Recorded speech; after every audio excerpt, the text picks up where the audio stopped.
Hello friends, আজকে শনিবার আর আমরা যাচ্ছি এখন হচ্ছে বজরংবলীর মন্দিরে। আর তার মধ্যে আগামীকাল হচ্ছে রামনবমী। তো তার আগের দিন ভাবলাম যে একটু পুজো দিয়েই আসি, তাই না? আরও কথায় আছে মঙ্গলবার শনিবার পুজো দেওয়াটা খুবই ভালো। ওর জন্যই যাচ্ছি, মানে আবার ভাবছি যে মঙ্গলবার শনিবার করে মেনটেন করবো আর কি।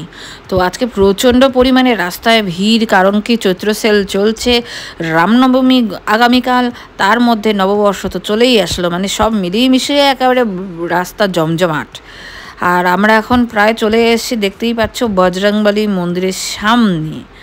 অনেক ঘুরে ঠুরে আসতে হলো, কারণ আগেই বললাম রাস্তার অবস্থা তো দেখলেই কীরকম।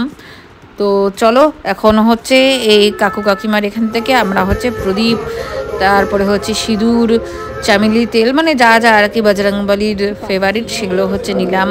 এখানে প্রদীপ দেখানো হচ্ছে, আর তার আগে পুজো দিয়েছি।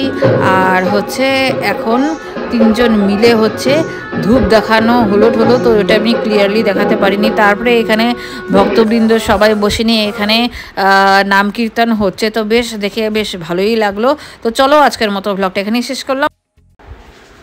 বাই ফ্রেন্ডস, কেমন লাগলো ভিডিওটা অবশ্যই বলো।